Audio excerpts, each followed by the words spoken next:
Bismillah. Assalamualaikum warahmatullahi wabarakatuh.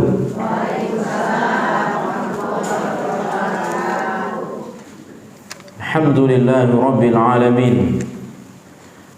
Salatu wassalamu ala nabiyyina Muhammadin wa ala alihi wa ashabihi ajma'in, amma ba'du. Qauluhu ta'ala, a'udzu billahi minasy syaithanir rajim. Bismillahirrahmanirrahim. Wa fi dzalika falyatanafasil mutanafisun. Wa qala Rasulullah sallallahu alaihi wasallam, ittaqillaha haitsuma kunta wa atbi'is sayyi'atal hasanata tamhuha wa khaliqin nasa bi khuluqin hasanin. Ummahatul muslimat, ibu-ibu yang Allah muliakan, alhamdulillah kita bersyukur kepada Allah Subhanahu wa taala. Pada hari ini Senin pekan pertama di bulan Maret, dan mungkin juga adalah Senin terakhir pada bulan Sya'ban, ya. Pekan terakhir bulan Sya'ban, maka kurang lebih sepekan lagi Ramadan, ya. Kurang lebih 7 hari lagi, ya, bulan Ramadan. Ibu-ibu yang Allah muliakan,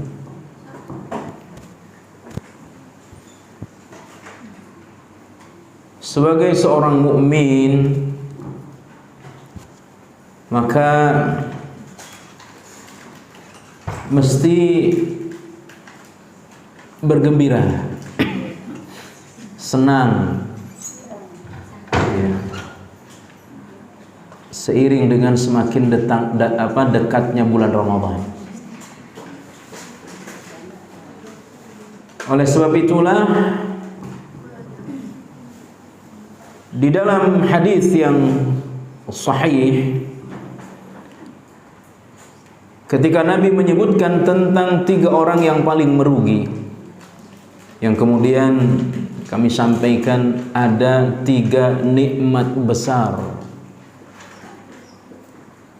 Ada 3 nikmat besar yang Allah berikan kepada orang-orang beriman. Nikmat besar yang pertama adalah dipertemukan dengan Rasulullah sallallahu alaihi wasallam, menjadikan beliau sebagai nabi, lalu kemudian senantiasa bersalawat kepadanya.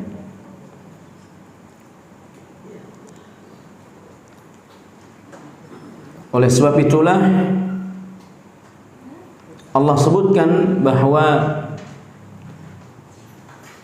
diutusnya Rasulullah sallallahu alaihi wasallam merupakan nikmat besar, ya.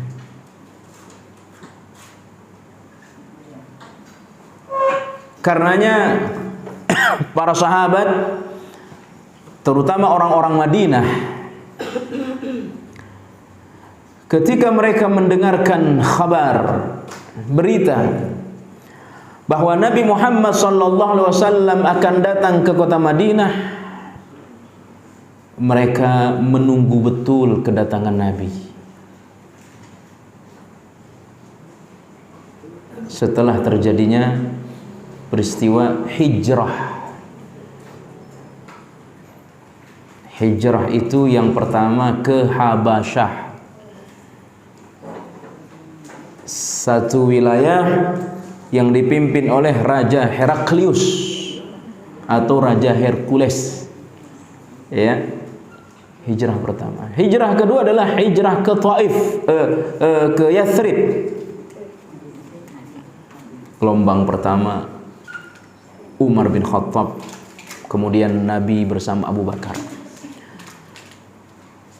Karena sudah tersiar kabar bahwa Muhammad akan datang ke kota Madinah, orang-orang Madinah setiap selesai subuh keluar rumah menunggu kapan Muhammad datang. Sampai kurang lebih jam 10 pagi mereka balik ke rumahnya. Tidak sabar pingin jumpa yang namanya Nabi Muhammad sallallahu alaihi wasallam. Setiap selesai subuh mereka keluar rumah menunggu arah dari Mekah. Kapan Muhammad datang? Hingga beliau benar-benar datang berdua dengan siapa? Abu Bakar As-Siddiq radhiyallahu anhu. Dari kejauhan sudah dipandang oleh orang-orang Ansar, orang-orang Madinah. Semakin dekat mereka mengira yang namanya Nabi itu Abu Bakar. Kenapa? Mana lebih tua Nabi dengan Abu Bakar? Benar.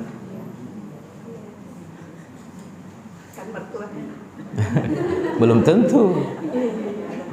tentu mertua lebih tua dari menantu, ya. Orang-orang Ansar mengira yang Nabi itu Abu Bakar karena terlihat lebih tua, ya. Karena selama ini diketahui secara umur Nabi itu lebih tua dari Abu Bakar. Tapi begitu kelihatan di Madinah, Abu Bakar terlihat lebih tua. Karena saat itu Nabi masih ganteng. Ya, nggak jauh lah dari yang ceramah kali. Ya. Nggak jauh kalau kelihatan dari jauh. Ya. Karena kegantengan Nabi itu seluruh laki-laki yang ada di dunia. Separuh kegantengan laki-laki ada sama Nabi Yusuf. Nabi Yusuf aja kayak gitu, ya. Makanya ketika Nabi Yusuf lewat, ibu-ibu apa ini? Ngupas apa katanya? Ngupas bawang, ngupas apel. Tidak sadar ternyata tangannya sudah, wah. Itu, ya. Apalagi fitnah Dajjal, fitnah Dajjal, ya. Makanya kegantengan, kecantikan itu ya tidak boleh diumbar, tidak boleh pamer, ya. Makanya ibu-ibu, ya, buat apa tampil di media sosial? Buat apa coba? Niatnya untuk apa? Ya, pingin cari laki, suami sudah punya, ya. Astagfirullahalazim, astagfirullah. Bisa jadi jarang dipuji sama suaminya, ya, atau kurang bahagia. Kasihan ibu-ibu. Ya buat apa coba? Karena itu jadi fitnah. Apalagi ada nenek-nenek. Buat apa lagi? Buat apa lagi tampil-tampil di media sosial? Ya, udah 60, ya. Mudanya saja tidak boleh tampil, apalagi tuanya. Mudanya jadi fitnah, ya. Kalau udah tampil di media sosial, buka, apalagi mohon maaf, ya, tidak bercadar, tidak berjilbab. Ya, itu udah banyak buaya-buaya yang siap, ya, ya, maka fitnah. Begitu Nabi Yusuf lewat, gak sadar tuh perempuan wanita. Makanya istri raja tergoda, mengajak Nabi Yusuf apa? Berzina. Nabi Yusuf nggak mau. Sebenarnya dia pengen, Bu. Tapi dia lebih takut kepada Allah. Ya. Dia laki-laki normal. Ya, sama dengan perempuan normal, ngelihat laki-laki ganteng, ya ada selesai. Lupa suami yang di rumah. Kalau tidak diikuti dengan rasa takut kepada Allah Subhanahu wa ta'ala. Nabi Yusuf saja seperti itu, apalagi Nabi Muhammad sallallahu alaihi wasallam. Maka mereka sangat bahagia ya bertemu dengan Nabi Muhammad sallallahu alaihi wasallam. Itu diantara rahasia kenapa para sahabat ketika sholat berjamaah berlomba-lomba di saf pertama sebelah kanan Nabi. Ya, ini sholat berjamaah, ini Nabi jadi imam, para sahabat berebut di saf sebelah sini, saf pertama. Di antara rahasianya adalah ya tentu keutamaan dapat doa dari malaikat pasti. Setelah Nabi salam kanan salam kiri, beliau balikkan badan, langsung kelihatan muka ganteng Nabi Muhammad sallallahu alaihi wasallam dipandang oleh sahabat. Ya, sejuk para sahabat memandang Nabi Muhammad sallallahu alaihi wasallam. Ya. Itulah nikmat besar. Nikmat hidup bersama Nabi Muhammad sallallahu alaihi wasallam. Maka nikmat itu kemudian menjadi bencana ketika mereka hidup berjumpa disebut nama ini, mereka tidak bersalawat kepada Nabi. Ini manusia paling bakhil. Apa artinya bakhil? Pelit. Ya, kikir, apa lagi? Hah? Medit, apa lagi? Apa lagi? Hah? Kedekut, apa lagi? Ya, apa? Astagfirullahaladzim. Ya, bakhil. Nama ini disebut tidak bersolawat. Ini nikmat besar. Ya, nikmat besar. Maka ada seorang sahabat yang bernama Rabi'ah bin Ka'ab al-Aslami radhiyallahu taala anhu. Seorang fakir, miskin, rumah tidak punya, pekerjaan tidak punya, uang tidak punya. Pekerjaannya setiap hari adalah melayani Nabi Muhammad sallallahu alaihi wasallam, menyiapkan air wudhu Nabi untuk sholat malam. Nabi suatu hari berkata kepada Rabi'ah bin Ka'ab, "Silni, silahkan engkau meminta kepadaku apa saja yang kau inginkan." Rabi'ah bin Ka'ab, maaf, miskin, gak punya apa-apa. Kira-kira kalau manusia normal, ya, kalau manusia normal, ya, andai besok Anies Baswedan jadi presiden, ya, kira-kira datang ke pengajian ini satu persatu disuruh minta apa saja. Ibu minta apa? Ya, minta foto. Mau dikasih apa saja? Bansos mau. Ya, tapi milih 02 mau. Ibu yang Allah muliakan, Nabi katakan kepada Rabi'ah bin Ka'ab, silahkan engkau minta kepadaku apa saja yang kau inginkan wahai Rabi'ah. Ya, apa saja, minta rumah, minta pekerjaan. Apa kira-kira yang dia minta, Bu? Ini yang dia minta. As'aluka murafaqataka fil jannah. Ya Rasul, doakan saya kepada Allah, mudah-mudahan saya bersamamu di surga. Dia tidak minta rumah, dia tidak minta pekerjaan, dia tidak minta modal usaha, ya.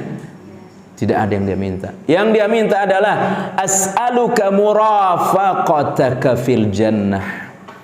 Kenapa? Dia telah merasakan nikmatnya hidup bersama Nabi di dunia. Dia khawatir nanti di hari akhir tidak bisa berjumpa dengan Nabi di surga. Itu yang dia takutkan. Kata Nabi, wadzaka, itu saja yang kau minta. Itu saja Rasul, nggak ada yang lain. Minta yang lain, itu udah cukup bagi saya. Kalau memang itu yang kau inginkan, hendaklah engkau memperbanyak bersujud. Maknanya memperbanyak sholat sunnah. Lihat dalam kitab Bulughul Maram bab sholat sunnah. Hadis pertama, hadis ini diceritakan. Ya. Selang beberapa waktu Rasul sallallahu alaihi wasallam suruh Rabi'ah bin Ka'ab, "Rabi'ah, nikahlah kamu." Kamu nikah. Gak mau saya Rasul. Gak mau dia menikah. Ya. Padahal disuruh nikah. Ya. Mau dimodalin sama Nabi. Gak mau. Apa alasannya gak mau nikah? Tidak mau pisah dengan Nabi. Tidak mau jauh dengan Nabi. Padahal nikah ini ibadah paling enak, Bu. Betul tidak? Ya. Apalagi kalau lebih dari satu, nikmat banget. Ya. Ya. Gak ada. Nikah ini ibadah paling enak, ibadah paling lama. Ya. Bagi laki-laki nggak ada yang masakin, tiba-tiba ada yang masakin. Ya. Lelah sampai rumah ada yang nikmat mana? Ya, yang mau diingkari. Ya, giliran istri yang capek diapakan? Ya, diomelin. Ya. Ada nggak gitu? Ada nggak suaminya kayak gitu? Ada nggak? Kalau kayak gitu mau diapakan? Hah? Astaghfirullahaladzim. Bu, kata bidadari surga, Bu, ketika seorang istri menyakiti suaminya, yang marah siapa, Bu? Bidadari surga. Kenapa kau marahin calon suamiku, katanya. Ini hadis sahih. Kenapa kau marahin calon suamiku? Ya, marah bidadari surga. Ya. Makanya jangan marah pada suami. Ya. Kenapa, Bu? Suaminya marah? Ya, diemin saja. Ya.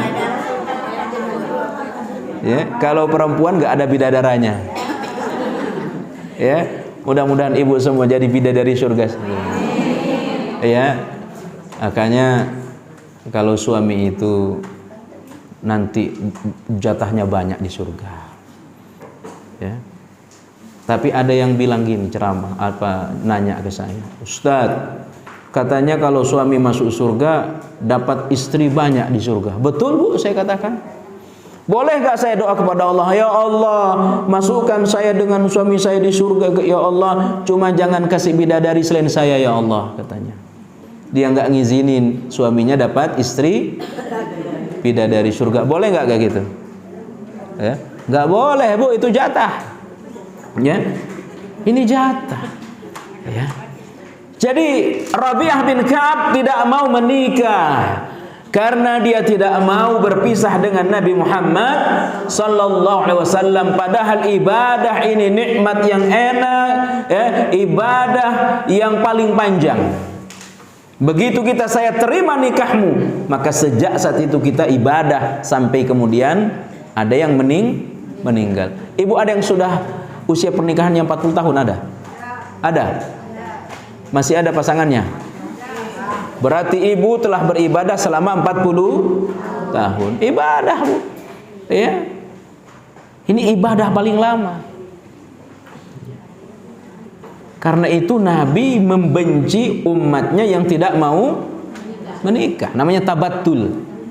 Membujang, dibenci. Tapi Rabi'ah bin Ka'ab tidak mau, walaupun pada akhirnya dia mau. Dia pun menikah. Apa alasannya? Bukan untuk dirinya, untuk patuh kepada Nabi Muhammad sallallahu alaihi wasallam, untuk membahagiakan Nabi. Dia menikah, bukan untuk membahagiakan dirinya. Kenapa? Karena ini adalah nikmat besar, yakni diutusnya Nabi Muhammad sallallahu alaihi wasallam. Mudah-mudahan kita bisa berjumpa dengan beliau di surga nanti, di surga Firdaus. Ya, Allahumma inni as'aluka imanan la yartaddu wa na'iman la yanfadu wa murafaqata nabiyyika fi jannatil khuldi. Allah Allahumma inni as'aluka imanan la yanfadu wa na'iman la yartaddu wa murafaqatan nabiyyika fi jannatil khuldi. Allahumma inni as'aluka imanan la yartaddu wa na'iman la yanfadu wa murafaqata nabiyyika fi jannatil khuldi. Nah, ini doa Mu'adz ibn Jabal. Setiap hari dia sampaikan kepada Allah, minta 3 perkara: iman yang tidak pernah hilang, nikmat yang tidak tercabut dari kita, dan meminta kepada Allah semoga bisa mendampingi Nabi di surga. Amalkan doa ini, Bu. Amalkan doa ini. Ya. Kenapa, Bu? Dicatat. Oke.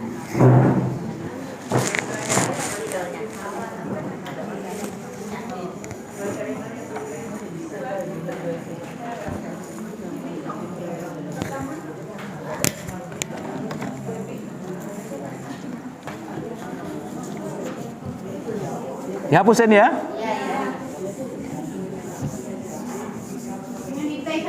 Hah?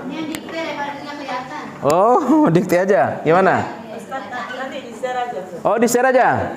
Ya, boleh biar cepat ya. Oke lah. Ayo. Pengen yang mana? Ya, coba. Sekarang rekam di HP-nya sekarang, rekam sambil didikte sambil direkam. Ya, saya pelan-pelan ya. Rekam. Kenapa?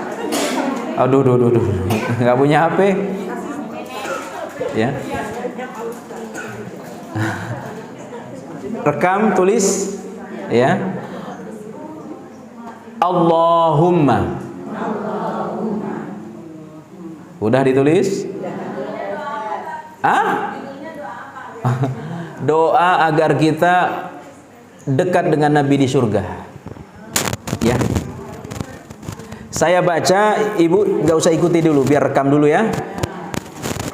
Nggak usah diikuti, saya baca, Ibu rekam di HP-nya. Allahumma inni as'aluka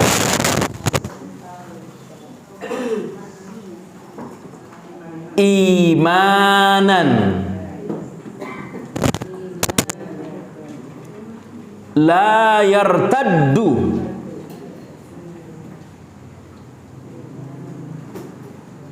wa na'iman la yanfadu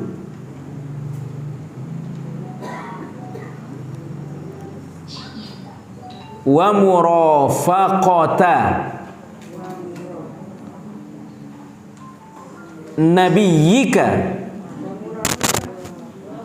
wa murafaqata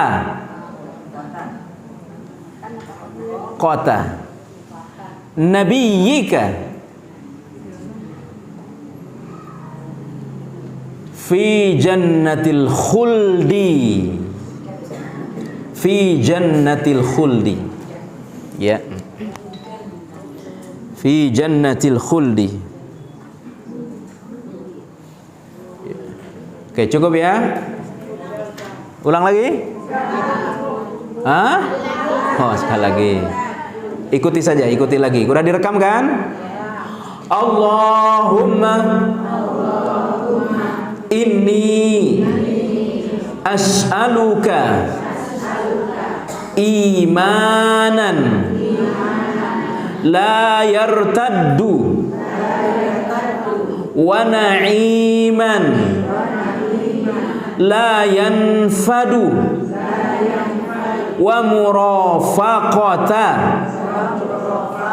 nabiyyika fi jannatil khuldi.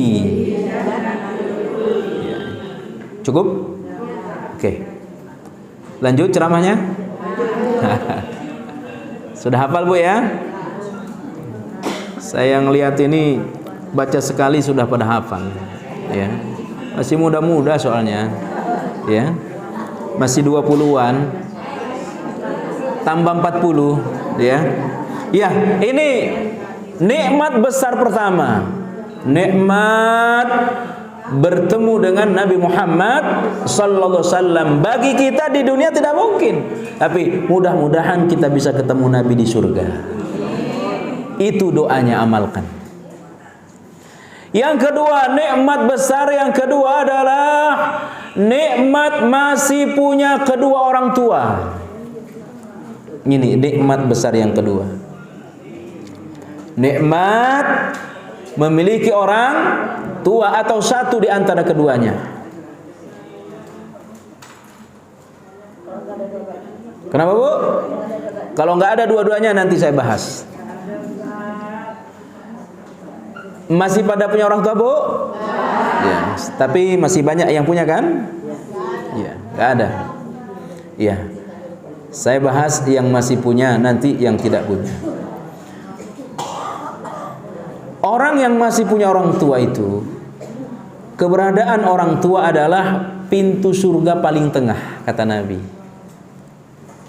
Ya, pintu surga paling tengah. Siapa yang memanfaatkannya mudah masuk surga. Siapa yang menyia-nyiakannya susah dia masuk surga. Ini kata Nabi. Ya. Makanya ada dua kasus paling tidak di zaman tabi'in. Ada seorang laki-laki ngelamar perempuan. Lamarannya ditolak. Ini kisah nyata tabi'in. Tabi'in itu apa Bu? Orang yang hidup sesudah sahabat. Kalau sahabat sezaman dengan Nabi, sesudah mereka tabi'in. Nah, ada di zaman tabi'in, dia melamar seorang perempuan, lamarannya ditolak. Selang beberapa hari perempuan ini dilamar laki-laki yang lain, lamarannya pun diterima. Kemudian mereka menikah.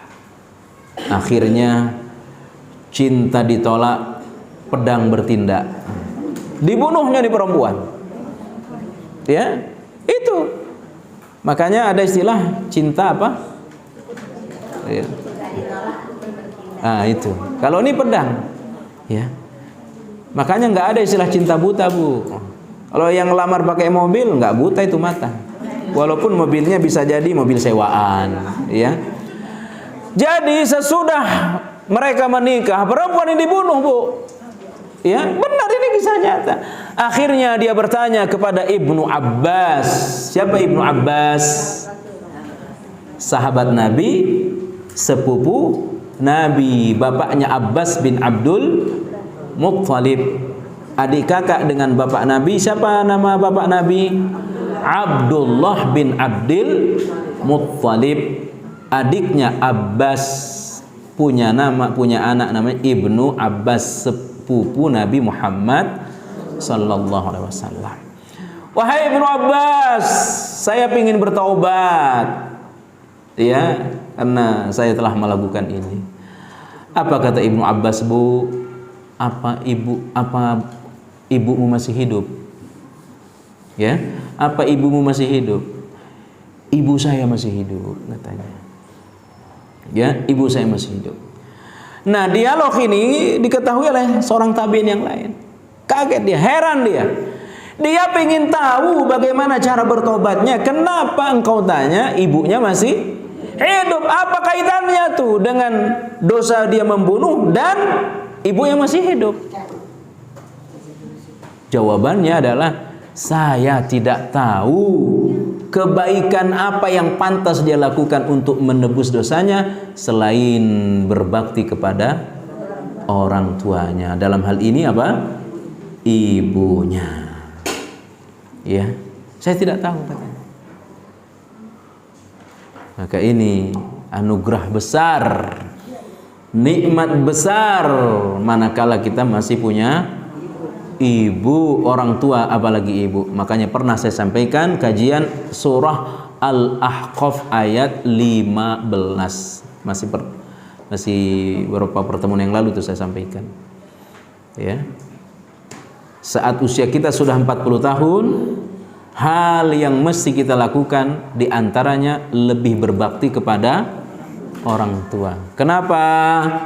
Karena orang tua kita berarti sudah senja.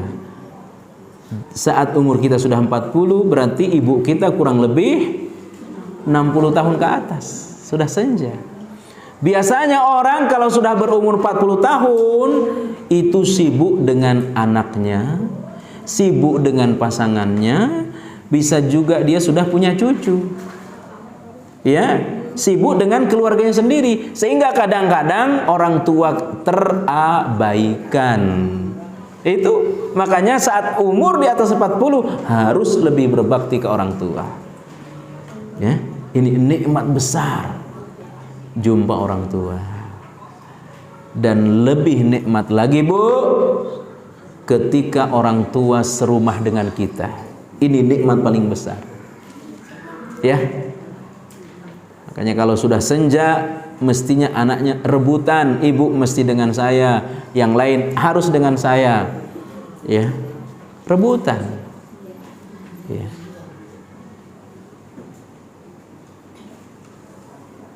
Walaupun ibu lebih paham dari saya, karena sudah ibu-ibu, nenek-nenek banyak ya. Katanya orang tua itu malah memilih tinggal di rumah sendiri daripada tinggal di rumah anak. Walaupun rumahnya sendiri itu sederhana, rumah anaknya mewah, bagus, tapi orang tua katanya lebih senang tinggal di rumah sendiri. Ya. Betul Ibu ya? Karena saya mengalami juga. Ya. Sama ya? Saya ibu sudah meninggal 15 tahun yang lalu. Bapak masih punya, udah 80 lebih. Ya.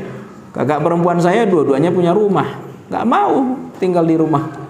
Ya, akhirnya tinggal di rumah sendiri walaupun sederhana. Ya. Itulah hebatnya ibu, orang tua. Tidak mau ngerepotin anak. Betul Bu ya? Ya, mudah-mudahan ibu-ibu semua masuk surga. Ya. Nah, anak yang harus sadar. Dalam kondisi seperti itu, kata Ibnu Abbas, "Lau alanta lahal kalam wa at'amtaha at-ta'am fadkhulil jannah majtanabtal kaba'ir."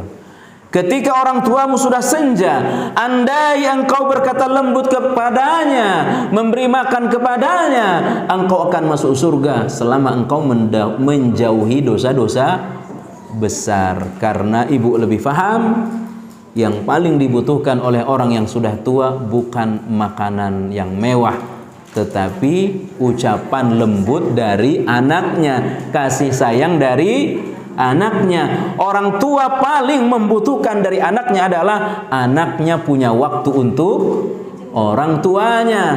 Anak menjadi teman bercerita, betul tidak Bu? Karena tidak ada lagi teman dia bercerita, karena mayoritas teman-temannya sudah meninggal. Siapa teman dia bercerita? Anaknya. Cuma anaknya udah nggak tertarik cerita orang tuanya, bisa jadi ceritanya diulang-ulang, betul tidak? Apalagi orang tuanya mohon maaf sudah pikun, cerita baru sejam diulang lagi. Ya, berapa waktu diulang lagi? Ya, yang paling dibutuhkan oleh orang tua anaknya menjadi pendengar setia, bukan berapa yang diberi. Ya, walaupun ceritanya membosankan, film lama diulang, betul tidak Bu? Mudah-mudahan ibu nggak pikun, sehat selalu, ya, mudah-mudahan. Nah, sekarang orang tuanya sudah meninggal. Apa yang harus dilakukan? Harus lebih salih dibanding orang tua masih hidup. Ya, ini yang pertama. Ketika bapak ibu kita sudah meninggal, harus lebih dekat kepada Allah dibanding orang tua masih hidup. Kenapa? Kesalihan anak otomatis pahalanya ngalir ke bapak ibunya walaupun tanpa diniatkan secara khusus. Kita baca Quran, tidak mesti saya baca Quran saya niatkan untuk bapak saya. Saya baca Quran ini, Al-Fatihah ini saya niatkan untuk ibu saya. Tidak usah. Secara otomatis bacaan Quran kita ini pahalanya ngalir ke orang tua kita, ibu kita. Kecuali sedekah. Kalau kita sedekah, kita niatkan khusus untuk orang tua, walaupun tanpa diucapkan ke penerima, karena khawatir kita termasuk sombong. Biar dikatakan anak berbakti ke orang tua, cukup di dalam hati saja. Niatkan kepada Allah, ya Allah, nih saya niat untuk khusus ibu saya. Besok niat khusus untuk bapak saya. Uangnya pas-pasan, niat sekaligus 2 orang, boleh. Ya, boleh. Tapi kalau seperti baca Quran, tidak usah. Ya, saya niatkan Al-Fatihah saya ini untuk ini, nggak usah. Otomatis bapak ibu kita sudah dapat pahala. Apalagi kalau ada anak bisa baca Quran yang ngajar orang tuanya. Itu yang paling baik, Bu. Itu yang paling bagus. Ya, anak-anak ibu bisa baca Quran, gurunya ibu sendiri, jangan orang lain. Ya, itu yang paling bagus. Ibu punya anak 10-10-10-nya pandai baca Quran, ibu sendiri yang ngajar. Jangan orang lain. Ya. Ya.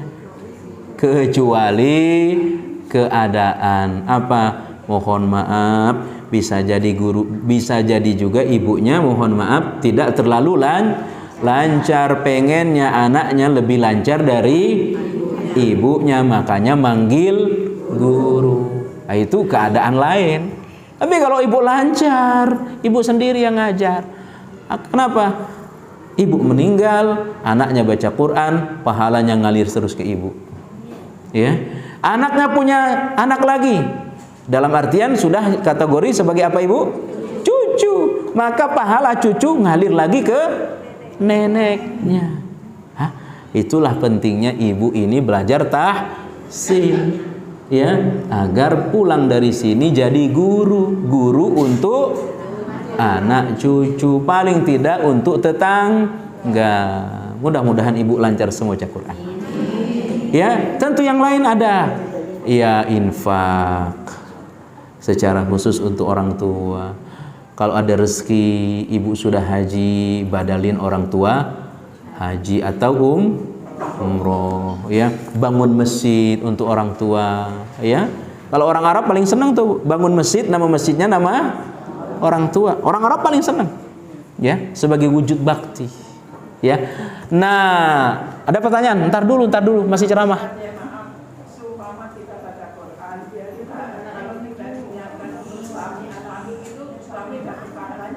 Dapat pahala, Bu.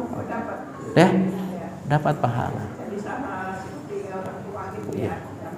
Cuman kalau suami meninggal lebih dulu, agar ibu ketemu lagi dengan suami di surga, jangan nikah lagi. Itu syaratnya. Kenapa? Orang itu di surga berkumpul dengan pasangan terakhirnya. Meninggal suami nih, ya, habis masa iddah nikah lagi. Maka kalau tiga-tiganya masuk surga, ibu akan ngumpul dengan suami yang kedua, ya, kedua. Walaupun secara umum katanya perempuan lebih bertahan, bisa sampai meninggal lagi dia tidak punya, betul tidak? Tapi kalau yang meninggal istri sebulan udah punya istri baru dia, ya. Itu karena laki-laki cenderung tidak kuat. Kalau perempuan dia bisa jadi bapak, ya. Laki nggak bisa, Lebih hebat perempuan dari laki-laki, ya.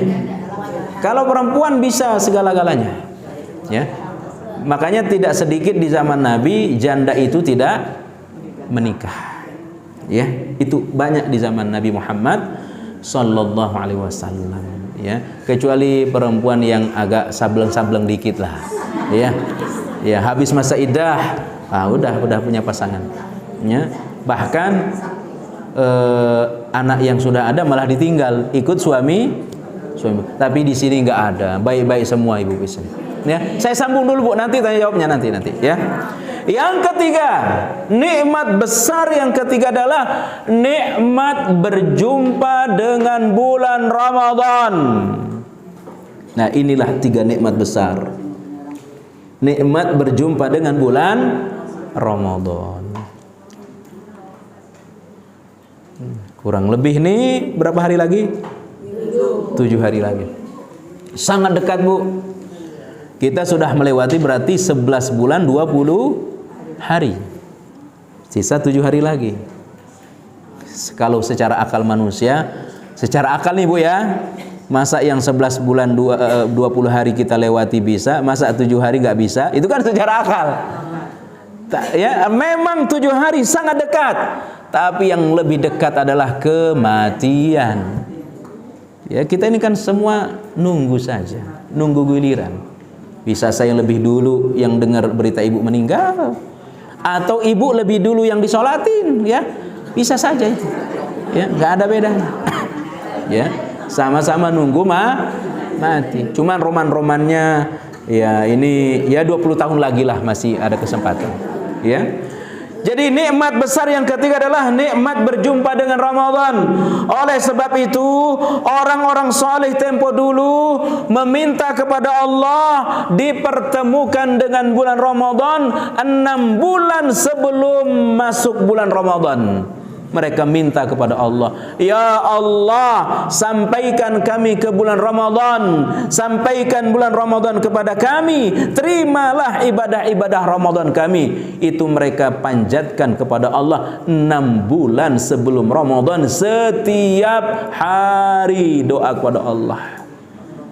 Saking rindunya kepada bulan Ramadan. Berapa bulan mereka doa Bu? 6 bulan. Ya, karena nikmat besar ini.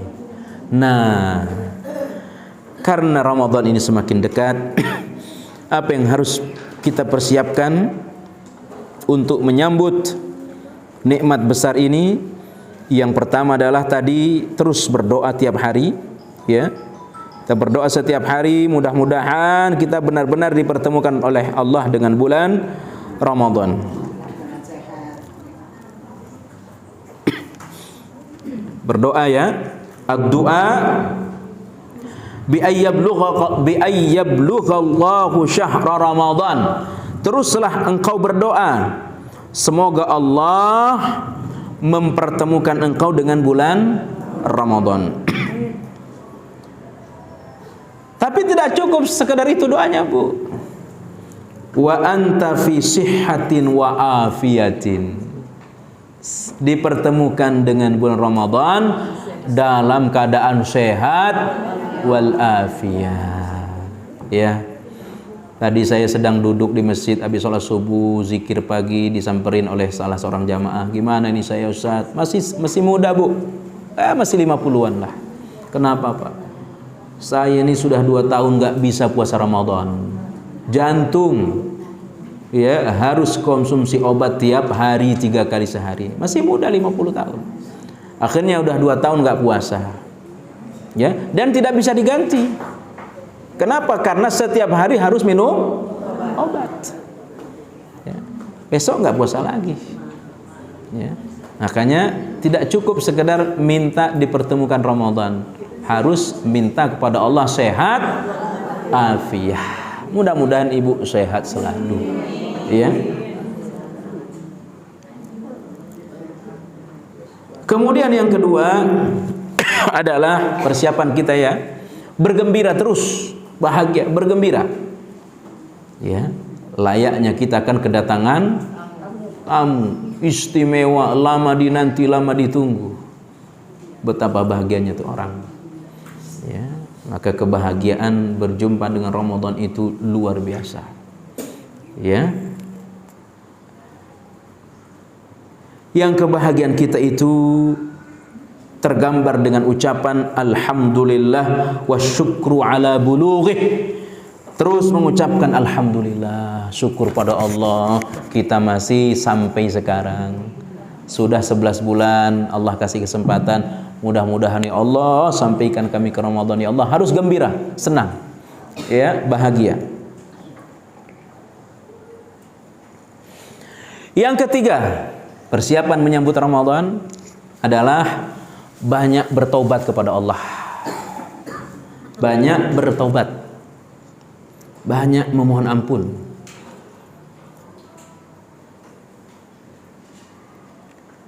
Kenapa? Di antara bahaya dosa itu, Bu. Di antara bahaya dosa orang terhalang dari beribadah. Sehingga masuk Ramadan biasa-biasa saja. Karena masih punya dosa. Makanya taubatnya jangan nunggu Ramadan. Taubatnya sekarang. Termasuk apa? Bersihin hati, tidak ada masalah dengan manusia. Tidak ada syariatnya maaf-maafan menjelang Ramadan, Bu, nggak ada. Ya. Tapi jangan sampai kita masuk Ramadan masih ada perasaan dongkol kepada orang lain. Masih ada benci kepada orang lain. Masih senang menggibah orang lain. Ya, sebab itu orang terhalang dari ibadah. Ya. Makanya bersihkan diri dari dosa kepada Allah, bersihkan diri dosa kepada sesama manusia. Ya, saya ulangi, tidak ada anjuran syariatnya memaafkan menjelang Ramadan, pun demikian pada bulan Syawal tidak ada. Tapi jangan sampai kita masuk Ramadan kita masih ada salah kepada orang lain. Kenapa? Ini menjadi sebab orang tidak bisa menikmati ibadah. Ada satu kasus namanya Sufyan Ats-Tsauri, Bu, tabi'in, pernah dihukum oleh Allah tidak salat tahajud 6 bulan. Dihukum oleh Allah tidak salat tahajud 6 bulan. Apa masalahnya, Bu? Suatu hari dia duduk di masjid, tiba-tiba ada yang salat di depan dia panjang. Terbesit dalam hatinya, jangan-jangan orang ini salatnya panjang pingin dipuji. Dia curiga kepada orang. Yang salah bukan yang salat panjang. Bisa jadi memang dia sedang menikmati ibadahnya. Yang salah adalah curiga. Ya? Curiga, suuzon. Ya. Akhirnya dia dihukum oleh Allah 6 bulan tidak bisa salat tahajud. Dihukum. Apalagi benar-benar curiga. Ini baru di hati, Bu. Baru di hati, belum diucapkan. Ya. Paling juga ya. Makanya jangan biasakan suuzon kepada orang. Ya. Di antara caranya adalah jangan banyak mengetahui urusan orang.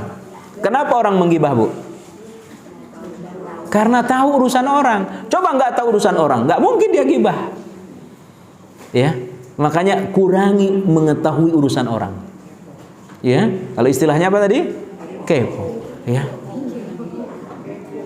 Sekarang kan zamannya begitu. Gimana juga nggak kepo, orang tiap hari tampil di media sosial. Ya, akhirnya kerjaannya ngelihat status orang saja.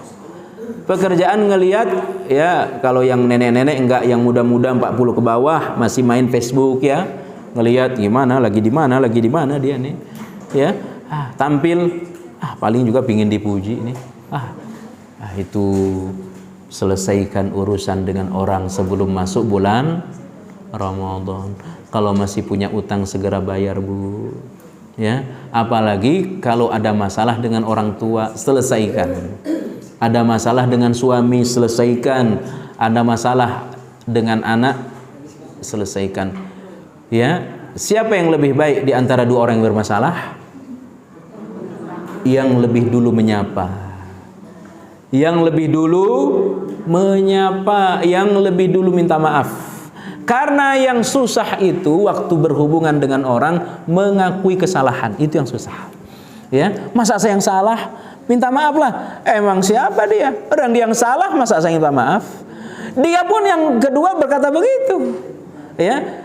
Dia yang salah, kenapa saya yang minta maaf? Ya, sama-sama tidak mengakui apa? Kesalahan. Makanya yang terbaik di antara dua orang yang bermasalah yang mengawali untuk menyapa, yang mengawali untuk minta maaf. Bagaimana kalau dia tidak memaafkan? Bukan urusan kita. Dia urusannya dengan Allah. Yang penting kita sudah minta maaf. Ya, biarin aja. Ya, siapa kirim mohon maaf. Nggak balas, nggak respon WA kita, biarin saja. Ya, habis dia baca WA kita diblokir, biarin saja, urusan dia dengan Allah. Yang penting saya dengan kamu sudah selesai. Ya, nah itu menjelang Ramadan. Saya ulangi, tidak ada syariatnya maaf-maafan menjelang. Tapi jangan sampai kita masuk Ramadan masih ada salah kepada orang lain, karena itu bisa menghalangi kita dari apa? Beribadah. Ya, selesaikan urusan dengan manusia, ya, dengan tetangga selesaikan urusan, ya. Bapak Ibu yang Allah muliakan, banyak membersihkan diri, memohon ampun kepada Allah menjelang Ramadan. Tentu yang berikutnya adalah ya, apa-apa yang akan menyita waktu kita di bulan Ramadan persiapkan sebelum Ramadan. Ya. Karena begitu 30 hari Ramadan kita ingin fokus ibadah. Apalagi 10 hari terakhir jangan lagi lah ke Tanah Abang. Yang dekat di sini apa ini? Jatinegara. Jangan lagi lah 10 terakhir, fokus saja udah. Ya. Cuma masalahnya memang yang rame itu ya 10 terakhir itu. Orang jualan yang ramenya 10 terakhir. Ya. Ya itu ya ramenya di 10 terakhir itu. Iya. Baru dapat. Nah, itu dia masalahnya. Maka fokuslah ibadah di 10 terakhir. Istilahnya itu inqita' al-alaqah ma'an nas. Putus hubungan dengan dunia 10 terakhir. Makanya ada syariat i'tikaf. Apa tujuan i'tikaf, Bu? Berdiam diri, fokus, nggak ada hubungan dengan dunia, nggak ada hubungan dengan manusia, hubungan hanya kepada Allah. 10 terakhir, 24 jam di masjid. Mudah-mudahan kapan waktu 24 jam di Masjid Haram. Umroh bersama nanti, ya. Amin ya rabbal alamin. Satu bis jamaah pengajian Wihdatul apa ini? Wihdatul Muslimah. Bapak yang bayarin, ini nggak kebalik. Biasanya yang bayarin jamaahnya ke ustadz, ini kebalik. Hah? Kebalik ya. Kebalik. Kirain ustadz kami mau nabung, ustadz yang bimbing. Aduh. Mestinya begitu, Bu. Amin ya rabbal alamin. Ya. Jadi fokus. Terutama di waktu-waktu tertentu, Bu. Ada 2 waktu yang harus benar-benar kita jaga di bulan Ramadan. Yang pertama menjelang berbuka. Usahakan 30 menit sebelum azan maghrib sudah tidak ada aktivitas dunia. Semua fokus dengan Quran.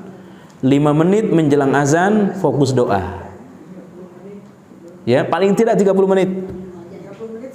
Sebelum azan maghrib sudah nggak ada aktivitas dunia, sudah nggak ada nyiapin makan, nyiapin masak, nggak ada. Karena ini waktu emas. Puncaknya 5 menit sebelum azan. Fokus, punya wudhu, angkat tangan doa kepada Allah. Ini mustajab 30 hari. Amalkan itu. Yang kedua, waktu sahur. Ya, waktu sahur yang bagus itu selesai makan 30 menit menjelang azan subuh sudah selesai makan. Ya, karena sesudah makan sahur masih ada waktu baca Quran sekitar 60 ayat. Bagusnya begitu. Ya. Maka jangan cuci piring waktu sahur. Jangan bersih-bersih waktu sahur. Fokus ibadah. Di antaranya banyak berdoa. Allah katakan Quran surah Az-Zariyat, wabil asharihum yastaghfirun. Di waktu sahur hendaklah mereka banyak beristighfar. Surah Az-Zariyat. Ya. Makanya ibu-ibu nasihatin anaknya, nasihatin suaminya, jangan jalan-jalan menjelang azan maghrib. Istilahnya apa itu? Jangan lagi itu nyia-nyia, itu sia-sia waktu. Apalagi aurat terumbar. Karena puasa itu ada dua, Bu.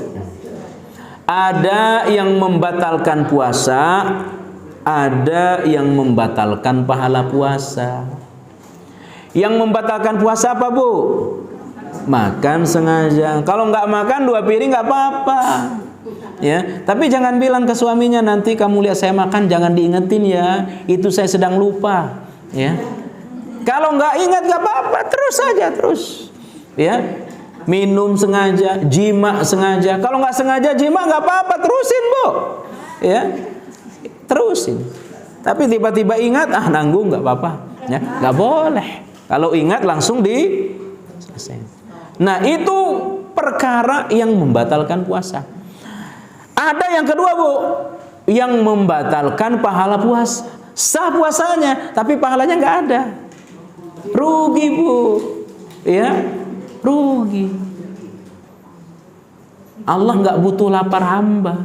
Allah tidak butuh hausnya hamba selama tidak bisa ninggalin ucapan kotor, gibah, fitnah, ya, melihat foto-foto haram, TV, rata-rata kan tayangannya nggak jelas waktu berbuka dan waktu sahur. Ya, isinya lawa. Lawa itu nggak boleh dalam agama kita. Ya, nggak boleh. Tidak boleh kita membuat orang ketawa yang itu berbohong. Ya, isinya lawa kan rata-rata bohong. Niatnya hanya untuk membuat orang apa? Tertawa. Itu hukumnya nggak boleh. Itu paling dilaknat oleh Allah itu. Dalam hadis yang sahih. Ya. Makanya kalau bisa matikan TV sebulan, ya, kecuali hanya untuk nonton tayangan Quran di Mekah Madinah, ada salat tarawih, matikan, ya, matikan TV. Kalau kami bukan dimatikan, memang nggak ada TV di rumah, ya, udah sekian lama nggak ada. Matikan TV, Bu. Sia-sia kita punya puasa kalau sah puasanya, pahalanya tidak ada. Gibah terutama, gibah, membicarakan orang, memfitnah orang. Dengerin, mohon maaf Bu ya, mohon maaf, musik-musik yang berbau syahwat, ya. Ya, kucing garong apalagi itu. Ya, kucu-kucu hotahi. Itu sia-sia semua itu. Ya. Alamat apa itu? Palsu. Itu sia-sia semua itu, Bu. Sia-sia semua. Ya. Apa lagi itu? Wapeye itu sia-sia semua. Jangan didengerin selama Ramadan. Bukan berarti sesudah Ramadan boleh, bukan. Ya. Jangan didengerin tuh. Ya. Yang nyanyi-nyanyian itu. Sia-sia semua itu. Enggak ada nilai pahalanya. Ngerusak kita punya puasa. Ya. Kalau kata guru kami, matikan TV selama sebulan. Ya. Lebih hebat lagi, selama 10 hari, ya, tidak berhubungan di media sosial. Ini yang berat, susah, ya. Tapi ya pelan-pelan kita menjaga kualitas ibadah puasa kita, karena bisa jadi ini adalah Ramadan terakhir Ibu. Apalagi yang sudah berumur 60 ke atas, ya, karena sudah bau, ya, Ibu yang bilang ya, bukan saya. Ya. Tapi memang harus nyadar, Bu, harus nyadar, ya, udah. Wah, kalau ibaratnya ini udah mau terbenam tuh matahari, Bu. Ya. Tapi kan belum ada yang 70 kan? Belum. Oh. Ya, mudah-mudahan Allah panjangkan umur neneknya sampai 90 tahun. Sehat. Ya. Kenapa, Bu? 77. Mudah-mudahan sampai 85, 90 sehat selalu. Ya, masih kuat sholat tarawih. Ya, kemarin saya ketemu jamaah, kenapa ada yang 93 masih sehat, kuat. Ya, mudah-mudahan ya ini Ramadan terbaik kita. Dan tentu agenda selanjutnya selain puasa dijaga, Mudah-mudahan Allah lapangkan rezeki kita, bisa berinfak sebanyak mungkin. Karena yang paling dermawan itu Nabi, kedermawanannya meningkat di bulan Ramadan. Kedermawanan beliau meningkat di bulan Ramadan. Kalau ibu agak susah mau nyalurin, boleh disalurin ke kami, Bu. Saya tiap hari mengadakan buka puasa santri dan penghafal Quran bersama para pengajar, 150 paket setiap hari untuk santri saya, santri kami, para pembina dan warga sekitar. Satu paketnya 20.000, ya. Tentu juga berinfak di tetangga, komplek juga bagus, ya. Cukup, Bu, ya. Ya, mudah-mudahan Allah panjangkan umur ibu semua, ya, sehat selalu. Masih ada 5 menit tanya jawab, silakan. Saya ada ceramah di Tanah Abang lagi.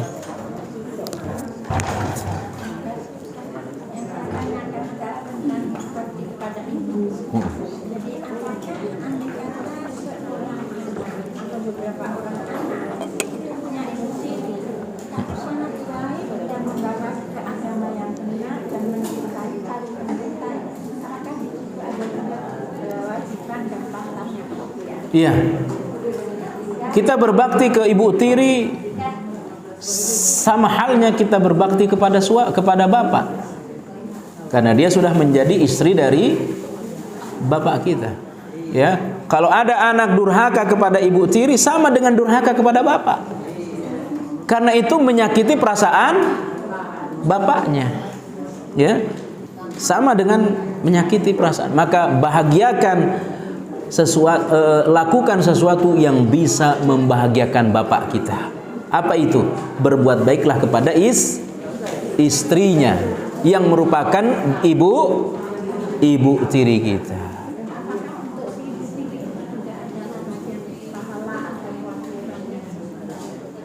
Tentu tidak sama kewajibannya dengan ibu kandung, ya. Makanya banyak sekali saya punya teman, istrinya meninggal, teman saya lulusan Al-Azhar Mesir, ya, istrinya meninggal masih muda, dia pun akhirnya meninggal, teman saya masih muda ini belum 40. Kenapa? Karena dia mikir siapa yang cocok untuk ngerawat anak saya. Yang mau ke saya banyak, Ustadz. Saya tanyakan, kenapa antum gak nikah lagi? Yang mau ke saya banyak, ngajar di pesantren, tapi yang mau ngerawat anak saya belum tentu ada, ya. Dia mau ke saya sebagai seorang suami, tapi saya punya anak 2. Dia cinta saya, belum tentu dia cinta anak saya. Maka kalau ada seorang ibu tiri baik kepada anak tirinya, itu pahalanya besar. Anak sambungnya itu pahalanya besar, ya, pahalanya besar. Yang kedua pahalanya adalah pahala membahagiakan suami. Kalau dia jahat kepada anak sambungnya, sama halnya dia jahat kepada suaminya. Ya, kenapa? Pastilah seorang ayah kandung sakit hatinya anaknya disakitin oleh istri sambungnya. Ya, itu pasti. Orang tua mana yang tidak sakit anaknya disakiti? Ya, jadi dia harus berbakti kepada suami. Di antara cara berbakti kepada suaminya, berbuat baik kepada anak sambungnya ini. Demikian. Satu lagi, ya. Apa beda antara Jannatul Firdaus dengan Jannatul Khuld? Ya. Kalau Jannatul Khuld itu artinya surga secara keseluruhan, nikmat yang abadi.